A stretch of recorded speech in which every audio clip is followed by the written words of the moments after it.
Cette pièce est la plus vendue de toute la carrière de Ginette Renault. Pourtant, elle aurait pu ne jamais se retrouver sur disque. Cette chanson, écrite par Diane Juster, en révèle énormément sur Ginette, sa vie et sa personnalité. Et en 1979, lorsqu'elle est gravée sur vinyle, elle devient un symbole de renaissance pour la chanteuse. Il s'agit de « Je ne suis qu'une chanson ».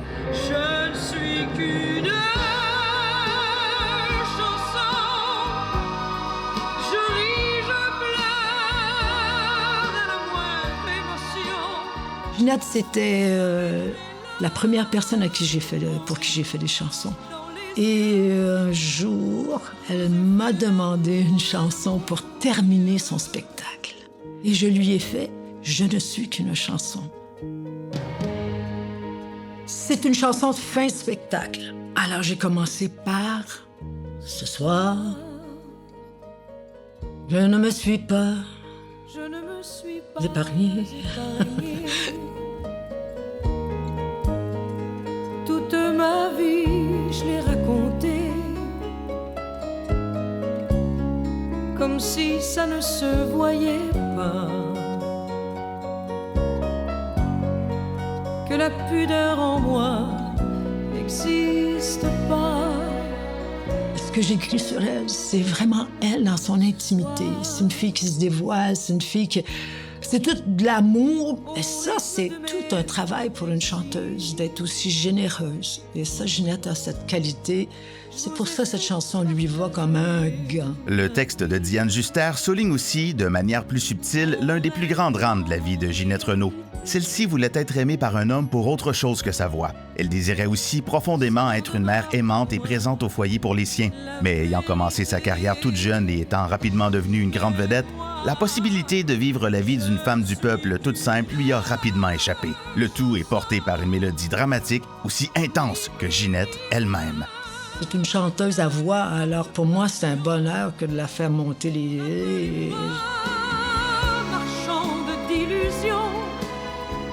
Dans l'arrangement du disque et du spectacle, la chanson s'arrête et elle chante a cappella.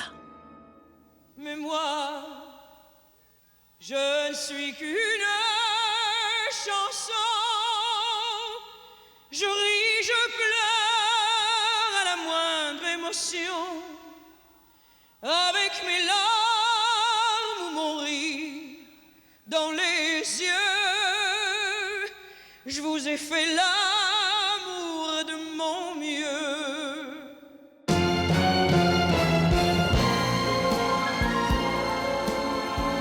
Ce qui est très drôle dans cette histoire, c'est que pour elle, c'était une chanson qui terminait le show, mais en même temps, elle trouvait que ce n'était pas une chanson pour mettre sur disque. Et René Angélil lui a dit, ça doit être sur ton album. Et plus que ça, ton album doit s'appeler « Je ne suis qu'une chanson ». Le succès de « Je ne suis qu'une chanson » est pharaonique. L'album du même titre demeure au palmarès des ventes du Québec durant 35 semaines, culminant au numéro 1 durant 23 semaines.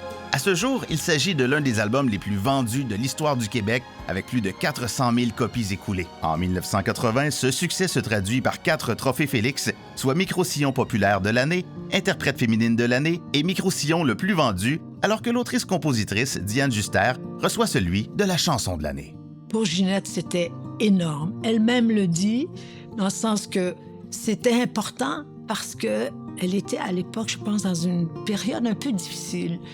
Elle avait vraiment besoin d'un retour, si on peut dire.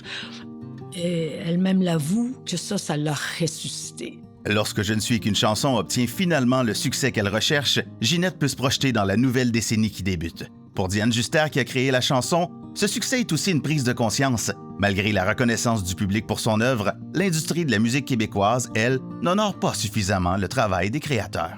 Un jour, je m'en vais luncher avec Luc Plamondon. J'ai dit, sais-tu, je me suis rendu compte, ça rapporte pas. Mais il dit non, il dit en France, t'as un pourcentage, alors qu'ici au Canada, à cause d'une loi, chaque fois qu'un disque est vendu, la chanson est payée 2 sous. 1 sou à l'éditeur, 1 demi-sou à l'auteur et 1 demi-sou au compositeur. C'était vraiment à refaire. Avec des gens comme Gilles Vigneault, Stéphane Venn, lui, François Cousineau, Lise Aubu. Nous avons créé la SPAC, SPACQ, Société professionnelle des auteurs-compositeurs du Québec. Moi, Je ne suis qu'une chanson, là, c'est plus qu'une chanson. C'est une ouverture à une mission que j'ai entreprise il y a 45 ans. Et je trouve que c'est ce que j'ai fait de mieux jusqu'à date. Pour Ginette, Je ne suis qu'une chanson a joué le rôle qu'elle souhaitait à l'origine, soit celui de créer un point culminant émotionnel pour clore ses spectacles. Mais elle est aussi devenue son plus grand succès commercial, l'un des plus grands succès du Québec et a signifié aussi une renaissance pour la chanteuse. À la fin d'une décennie marquée par une affirmation culturelle québécoise, Ginette offre au public un cadeau grandiose et inoubliable.